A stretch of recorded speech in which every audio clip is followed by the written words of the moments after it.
പതിനാലാം രാവുദിച്ചതു മാനത്തോ കല്ലായി കടവത്തോ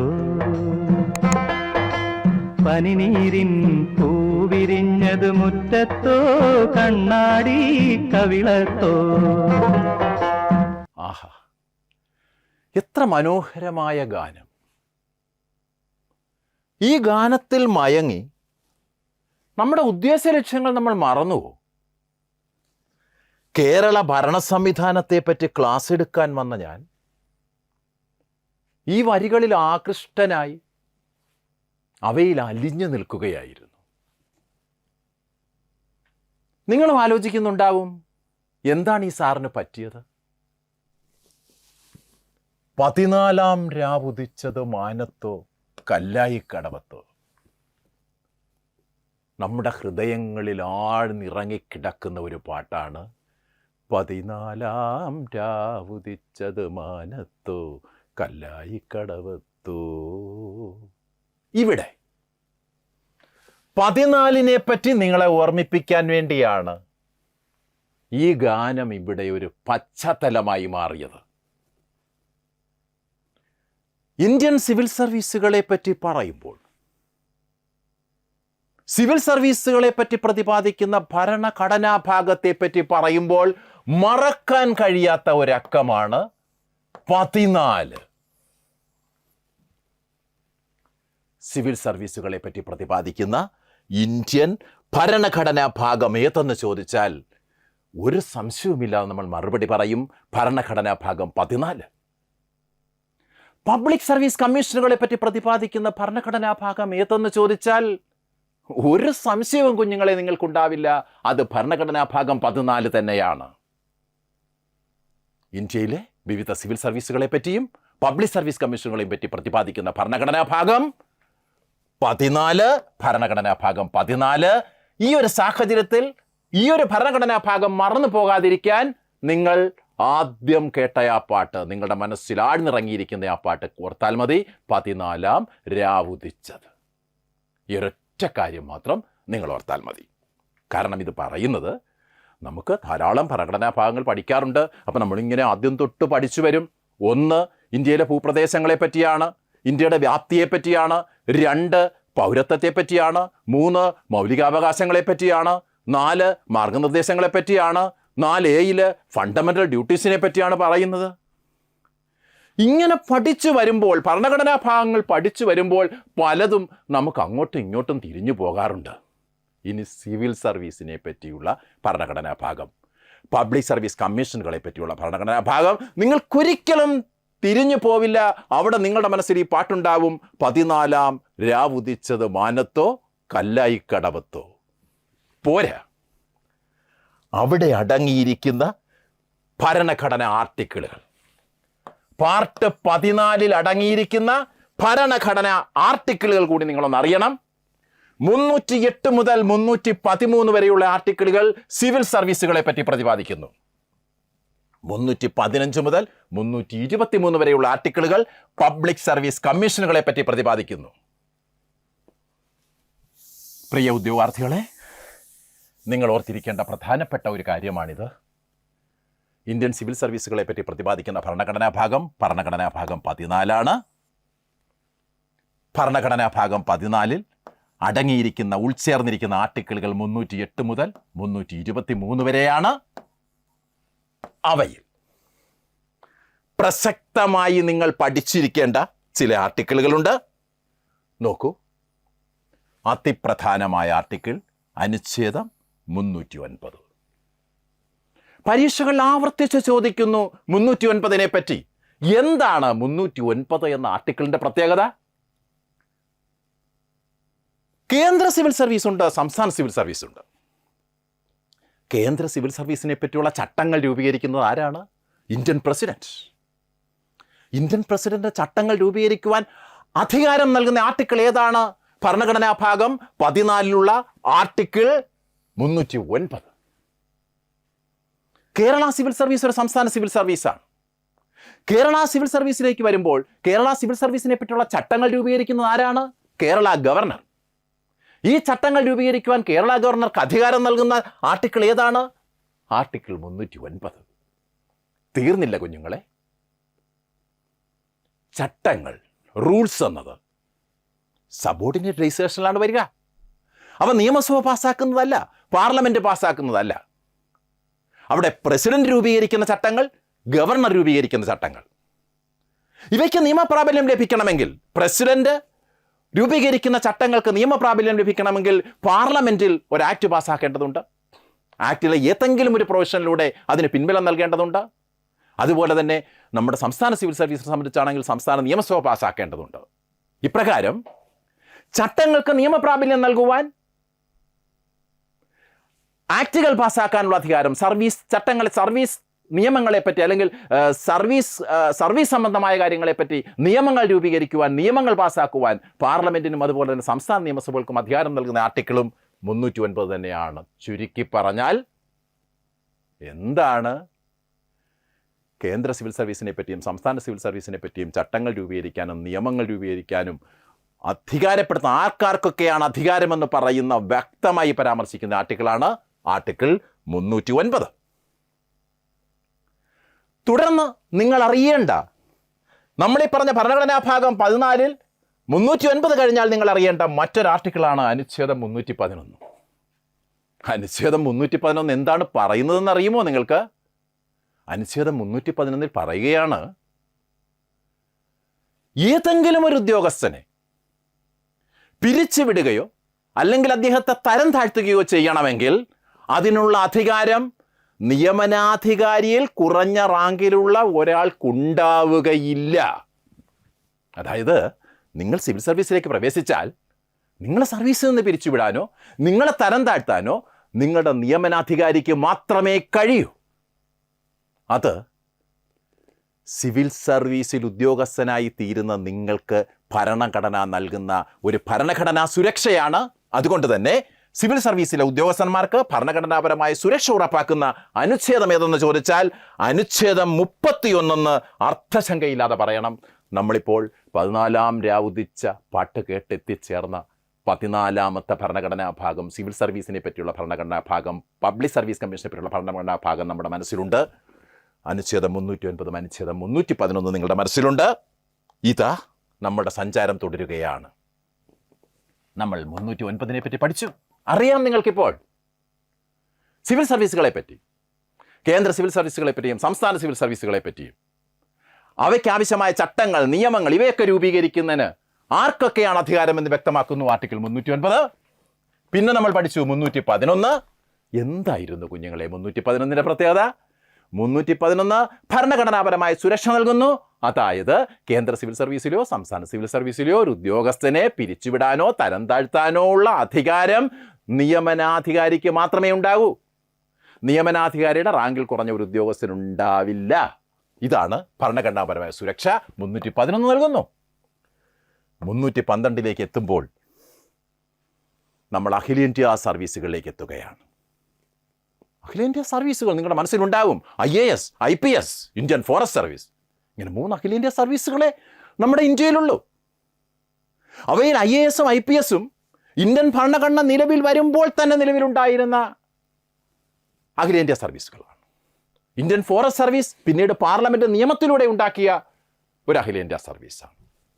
ഈ അഖിലേന്ത്യാ സർവീസുകളെ പറ്റിയാണ് ആർട്ടിക്കിൾ 312 പരാമർശിക്കുന്നത്. അവിടെ നിങ്ങൾ 309 311 എന്താണെന്ന് പഠിച്ചു കഴിഞ്ഞു. നമ്മളിതാ 312 കടക്കുന്നു. 312 നമ്മൾ പറഞ്ഞു കഴിഞ്ഞു. എന്താണ്? അഖിലേന്ത്യാ സർവീസുകളെ പറ്റി പ്രതിപാദിക്കുന്ന ഭരണഘടന ആർട്ടിക്കിളാണ് 312 എന്ന് നമ്മൾ പറഞ്ഞു കഴിഞ്ഞു. അടുത്തതായി 315 മുതൽ 323 വരെയുള്ള ആർട്ടിക്കിളുകൾ താഴെ പറയുന്നവയിൽ എന്തിനെ പരാമർശിക്കുന്നു എന്നാണ് ചോദ്യം. നമുക്കറിയാം, ഭരണഘടനാ ഭാഗം 14, 14ൽ 308 മുതൽ 313 വരെയുള്ള ആർട്ടിക്കിളുകൾ കേന്ദ്ര സംസ്ഥാന സിവിൽ സർവീസുകളെ പറ്റിയാണ് പറയുന്നത്. നമുക്കറിയാം 314 ഡിലീറ്റ് ചെയ്യപ്പെട്ട ഒരു ആർട്ടിക്കിളാണ്. തുടർന്ന് 315 മുതൽ 323 വരെയുള്ള ആർട്ടിക്കിളുകൾ പബ്ലിക് സർവീസ് കമ്മീഷനുകളെ പറ്റിയാണ് പറയുന്നത്. അവിടെ ഈ ചോദ്യത്തിൻ്റെ ഉത്തരം നിങ്ങൾക്ക് നിങ്ങളുടെ മനസ്സിൽ ഇവിടെ ഉണ്ടാവണം.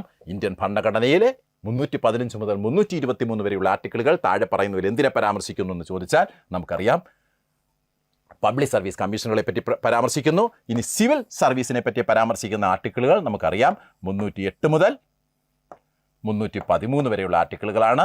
അവയിൽ തന്നെ 309, 311, 312 എന്നിവയുടെ പ്രാധാന്യം ഞാൻ നിങ്ങളോട് പറയുകയുണ്ടായി. പരീക്ഷയിൽ മാറി മാറി ചോദിച്ചുകൊണ്ടിരിക്കുന്ന ഒരു ഭാഗമാണത്. ഇവിടെ 312 ആർട്ടിക്കിളിനെ അനുസരിച്ച് അതിനനുസൃതമായ രീതിയിൽ ചോദിച്ചിട്ടുള്ള ഒരു പ്രീവിയസ് ചോദ്യം നിങ്ങളുടെ മുമ്പിൽ ഞാൻ അവതരിപ്പിക്കുകയാണ്. ഓൾ ഇന്ത്യ സർവീസുകൾ സൃഷ്ടിക്കാൻ പാർലമെന്റിന് അധികാരം നൽകുന്ന ഭരണഘടനാ അനുച്ഛേദമേത്? ആർട്ടിക്കിൾ 310, 309, 312(1), 312(2). സ്വാഭാവികമായും നിങ്ങൾക്കൊരു സംശയം മനസ്സിൽ ഉടലെടുക്കാം. ഓൾ ഇന്ത്യ സർവീസുകളെ പറ്റി പരാമർശിക്കുന്ന ഭരണഘടനാ അനുച്ഛേദം 312 മനസ്സിലാക്കിയിരിക്കുന്ന നിങ്ങൾക്ക് ഇവിടെ 312(1), 312(2) ഇവയാണ് നിങ്ങൾ കൺഫ്യൂഷൻ ഉണ്ടാക്കുന്നത്. അവിടെ നിങ്ങൾ മനസ്സിലാക്കേണ്ട കാര്യം 312 1-ാം ഉപ അനുച്ഛേദത്തിൽ പറയുന്നത് ഓൾ ഇന്ത്യ സർവീസുകൾ സൃഷ്ടിക്കാൻ പാർലമെന്റിന് അധികാരം എന്നാണ് പറയുന്നത്. അതായത് ഏതെങ്കിലും ഒരു ഓൾ ഇന്ത്യ സർവീസ് സൃഷ്ടിക്കണമെന്ന് കേന്ദ്ര ഗവൺമെന്റിന് തോന്നിക്കഴിഞ്ഞാൽ അതിനുവേണ്ടി പാർലമെന്റിൽ ആക്ട് പാസ്സാക്കണം. അതിന് പാർലമെന്റിന് അധികാരം കൊടുത്തിരിക്കുകയാണ്. അതാണ് 312(1). വ്യക്തമാണല്ലോ. അപ്പോൾ ഇവിടെ ചോദ്യത്തിൻ്റെ ഉത്തരം 312(1) കാര്യത്തിൽ നിങ്ങൾക്ക് സംശയമില്ല. കാരണം ഓൾ ഇന്ത്യ സർവീസുകൾ സൃഷ്ടിക്കാൻ പാർലമെന്റിന് അധികാരം നൽകുന്ന ഭരണഘടനാ അനുച്ഛേദമാണ് ചോദിച്ചത്. അതുകൊണ്ട് തന്നെ ഇതാണ്, നമുക്കൊരു സംശയവുമില്ല. അപ്പോൾ എന്താണ് 312(2) അതുകൂടി മനസ്സിലാക്കിയാൽ മാത്രമേ ഇങ്ങനെയുള്ള ചോദ്യങ്ങൾക്ക് നമുക്ക് വ്യക്തമായി ഉത്തരം എഴുതാൻ കഴിയൂ. അതുകൊണ്ട് തന്നെ പ്രിയ ഉദ്യോഗാർത്ഥികൾ ഓർത്തിരിക്കേണ്ട ഒരു കാര്യമാണ് 312(2) എന്താണ്? ഇന്ത്യൻ ഭരണഘടന നിലവിൽ വരുമ്പോൾ അഖിലേന്ത്യാ സർവീസുകൾ ഇന്ത്യയിൽ ഉണ്ടായിരുന്നോ? ഉണ്ടായിരുന്നല്ലോ. ഏതൊക്കെയാ? IAS-ഉം IPS-ഉം. അവ പാർലമെന്റ് പാസ്സാക്കിയ ആർട്ടിക്കിൾ പാർലമെന്റ് പാസ്സാക്കിയ അഖിലേന്ത്യാ സർവീസുകളാണോ? അല്ല. കാരണം എന്താ? ഇന്ത്യൻ ഭരണഘടന ഇങ്ങനൊരു പ്രൊവിഷൻ കൂട്ടിച്ചേർക്കുന്നതിന് മുൻപ് തന്നെ ഭരണഘടനാ രൂപീകരണ സമയത്ത് തന്നെ ഇന്ത്യയിൽ നിലവിലുണ്ടായിരുന്ന അഖിലേന്ത്യാ സർവീസുകളാണ് IAS-ഉം IPS-ഉം. അതുകൊണ്ട് തന്നെ ഇന്ത്യൻ ഭരണഘടനയിൽ 312(2) പറയുന്നു ഭരണഘടന രൂപീകരിക്കപ്പെടുമ്പോൾ നിലവിലുണ്ടായിരുന്ന IAS, IPS എന്നിവ പാർലമെന്റ് രൂപീകരിച്ച സർവീസുകളായി പരിഗണിക്കണം. ഇനി അതിനുവേണ്ടി പാർലമെന്റിൽ പ്രത്യേക നിയമമൊന്നും നിർമ്മിക്കേണ്ട. കാരണം ഇപ്പോൾ ഭരണഘടന രൂപീകരിക്കപ്പെടുന്ന സമയത്ത് തന്നെ അവ നിലവിലുണ്ട്. അതുകൊണ്ട് തന്നെ എന്ത് ചെയ്താൽ മതി? അവ അങ്ങനെ തന്നെ അങ്ങ് തുടർന്നോട്ടെ. തുടർന്ന് ഏതെങ്കിലും അഖിലേന്ത്യാ സർവീസുകൾ സൃഷ്ടിക്കണമെങ്കിൽ ഈ ആർട്ടിക്കിൾ 312(1) ഇൻസിസ്റ്റ് ചെയ്യുന്ന പ്രകാരം പാർലമെന്റിന് നിയമനിർമ്മാണത്തിലൂടെ ചെയ്യാം. അപ്പം 312(1) നമുക്ക് മനസ്സിലായി. ഓൾ ഇന്ത്യ സർവീസുകൾ സൃഷ്ടിക്കാൻ പാർലമെന്റിന് അധികാരം. പുതിയൊരു ഓൾ ഇന്ത്യ സർവീസ് സൃഷ്ടിക്കണമെങ്കിൽ അത് പാർലമെന്റിന് ചെയ്യാം. പക്ഷേ 312(2) ഭരണഘടന നിർമ്മാണ സഭ നിലവിൽ വരുമ്പോൾ തന്നെ, ഭരണഘടന പാസ്സാക്കപ്പെടുമ്പോൾ തന്നെ, അത് നിലവിൽ വരുമ്പോൾ തന്നെ നിലവിലുണ്ടായിരുന്ന 2 അഖിലേന്ത്യാ സർവീസുകൾ IAS, IPS ഇവയെ പാർലമെന്റ് പാസ്സാക്കിയ അഖിലേന്ത്യാ സർവീസുകളായി തന്നെ പരിഗണിക്കാമെന്നാണ് 312(2) പറയുന്നത്. കാര്യങ്ങൾ വളരെ വ്യക്തമാണ്. ഇവിടെ മനസ്സിലാക്കേണ്ട എല്ലാ ഭരണഘടനാ ഭാഗം 14 നമുക്കറിയാം. 14-ാം രാവുദിച്ചത് അതിലിപ്പോൾ ഉടക്കി നിൽക്കുകയാണ് 14. ഇനി നിങ്ങൾ ഏത് ഭരണഘടനാ ഭാഗം മറന്നാലും ഭരണഘടനാ ഭാഗം 14 മറക്കില്ല. പിന്നെ വന്നത് 308 മുതൽ 323 വരെയുള്ള ആർട്ടിക്കിളുകളാണ്. അതിൽ നിങ്ങൾ വളരെ ശ്രദ്ധയോട് പഠിക്കേണ്ട 309, 311, 312(1), 312(2) ഇത്രയും ആർട്ടിക്കിളുകൾ നിങ്ങൾ വ്യക്തമായിട്ട് മനസ്സിലാക്കി വെച്ചാൽ നിങ്ങളെ സംബന്ധിച്ചിടത്തോളം ഇവിടെ പതിവായി ചോദിക്കാറുള്ള ചോദ്യങ്ങൾക്ക് ഉത്തരം നൽകാൻ കഴിയുമെന്നാണ് എൻ്റെ വിശ്വാസം. തുടർന്ന് നിങ്ങൾ മനസ്സിലാക്കിയിരിക്കേണ്ട ഒരു കാര്യം കൂടിയുണ്ട്. ഏതായിരുന്നു അത്? 315 മുതൽ 323 വരെയുള്ള ആർട്ടിക്കിളുകൾ പബ്ലിക് സർവീസ് കമ്മീഷനുകളെ പറ്റിയാണ്. അവിടെ നമുക്കെല്ലാവർക്കും അറിയാം. നിങ്ങളോട് ചോദിക്കുന്നു, പബ്ലിക് സർവീസ് കമ്മീഷൻ്റെ രൂപീകരണവുമായി ബന്ധപ്പെട്ട അനുച്ഛേദം ഏതാണെന്ന് ചോദിച്ചാൽ നിങ്ങൾക്കറിയാം. ഇന്ത്യൻ ഭരണഘടനയുടെ ഭാഗം 14 എവിടേക്കാണ് നിങ്ങൾ വരിക? ഭാഗം 14 315 എന്ന ആർട്ടിക്കിളിലേക്ക് വരിക. പക്ഷെ അവിടെയും 315(1), 315(2) എന്നിവ തമ്മിലുള്ള വ്യത്യാസം നിങ്ങൾ മനസ്സിലാക്കിയിരിക്കണം. ഈ ക്വസ്റ്റ്യൻ നോക്കുമ്പോൾ നിങ്ങൾക്കത് മനസ്സിലാവും. താഴെ പറയുന്ന പ്രസ്താവനകളുടെ സാംഗത്യം പരിശോധിക്കുക. അനുച്ഛേദം 315(1) യൂണിയൻ പബ്ലിക് സർവീസ് കമ്മീഷന്റെയും സംസ്ഥാന പബ്ലിക് സർവീസ് കമ്മീഷനുകളുടെയും രൂപീകരണത്തെപ്പറ്റി പ്രതിപാദിക്കുന്നു. പ്രസ്താവന 1.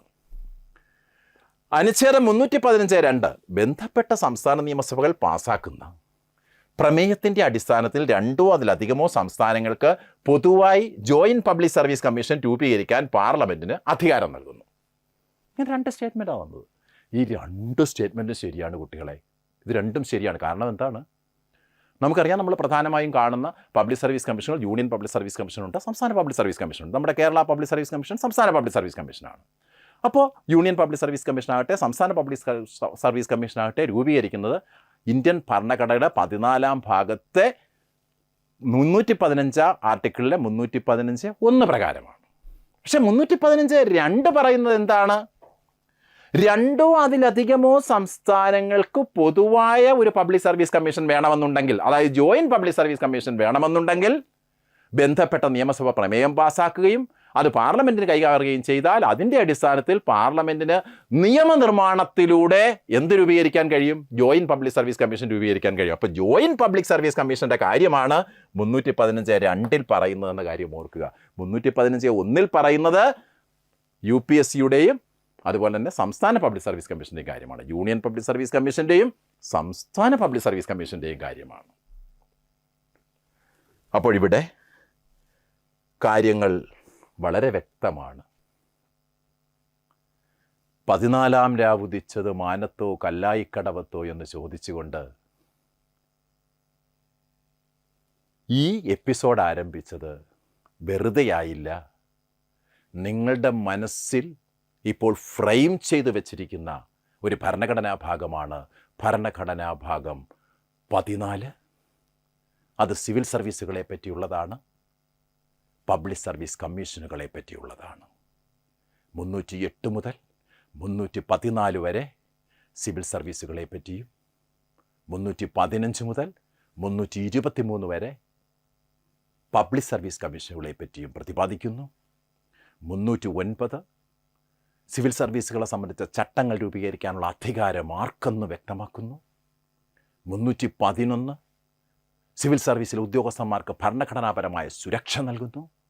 312 അഖിലേന്ത്യാ സർവീസുകളെ പറ്റി പറയുന്നു. 315 പബ്ലിക് സർവീസ് കമ്മീഷൻ്റെ രൂപീകരണത്തെ പറ്റിയുള്ളതാണ്. അവിടെ 315(1) 315(2) 315(1) എന്നത് യൂണിയൻ പബ്ലിക് സർവീസ് കമ്മീഷൻ്റെയും സംസ്ഥാന പബ്ലിക് സർവീസ് കമ്മീഷൻ്റെയും രൂപീകരണവുമായി ബന്ധപ്പെട്ടതാണ്. എന്നാൽ 315(2) ജോയിൻറ്റ് പബ്ലിക് സർവീസ് കമ്മീഷനുകളുടെ രൂപീകരണവുമായി ബന്ധപ്പെട്ടുള്ളതാണ്. അതുപോലെ തന്നെ നിങ്ങൾ അറിയേണ്ട ഒരു കാര്യമാണ്, യൂണിയൻ പബ്ലിക് സർവീസ് കമ്മീഷനും സംസ്ഥാന പബ്ലിക് സർവീസ് കമ്മീഷനുകളും എന്താണ്? ഭരണഘടനാ സ്ഥാപനങ്ങളാണ്. കാരണം 315(1) എന്ന ആ ആർട്ടിക്കിൾ അനുസരിച്ച് രൂപം കൊള്ളുകയും തുടർന്നുള്ള ആർട്ടിക്കിളിൽ പറയുന്ന നിബന്ധനകൾ പാലിച്ചുകൊണ്ട് മുന്നോട്ട് പോവുകയും ചെയ്യുന്ന സ്ഥാപനമാണ്. പക്ഷേ ജോയിൻറ്റ് പബ്ലിക് സർവീസ് കമ്മീഷൻ ഒരു ഭരണഘടനാ സ്ഥാപനമാണോ എന്ന് ചോദിച്ചാൽ അല്ല, അതൊരു നിയമസ്ഥാപനമാണ്. കാരണം ജോയിൻറ്റ് പബ്ലിക് സർവീസ് കമ്മീഷൻ രൂപീകരണത്തെപ്പറ്റി പറയുമ്പോൾ തന്നെ പറയുന്നുണ്ട്, അത് രൂപീകരിക്കുന്നത് ബന്ധപ്പെട്ട സംസ്ഥാന നിയമസഭകൾ പാസാക്കുന്ന പ്രമേയത്തിൻ്റെ അടിസ്ഥാനത്തിൽ പാർലമെൻറ്റ് നിർമ്മിക്കുന്ന ഒരു നിയമത്തിലൂടെയാണ്. അതുകൊണ്ട് തന്നെ ജോയിൻറ്റ് പബ്ലിക് സർവീസ് കമ്മീഷൻ ഒരു നിയമസ്ഥാപനം അല്ലെങ്കിൽ സ്റ്റാറ്റ്യൂട്ടറി സ്ഥാപനമാണ്. ഇങ്ങനെ അറിവുകൾ നമ്മളുടെ മനസ്സിലേക്ക് നമ്മൾ എടുത്തു വയ്ക്കുമ്പോൾ പല കാര്യങ്ങളും അടിസ്ഥാനപരമായി മനസ്സിലാക്കി മുന്നോട്ട് നീങ്ങുമ്പോൾ ഏത് രീതിയിലും ഇത്തരം കാര്യങ്ങളിൽ ചോദ്യം ചോദിച്ചാൽ അതിനുത്തരം നൽകാനുള്ളൊരു പ്രാപ്തി നിങ്ങൾക്കുണ്ടാവും. 1973 റിലീസായ മരം എന്ന ചിത്രത്തിലെ ആ 14-ാം രാവുദിച്ചത് മാനത്തോ കല്ലായിക്കടവത്തോ എന്ന മനോഹരമായ പാട്ട് ഒന്നുകൂടി ഓർമ്മിച്ചുകൊണ്ട് ഈ എപ്പിസോഡ് അവസാനിപ്പിക്കുകയാണ്. എല്ലാവർക്കും വിദ്യാശംസകൾ. Good bye.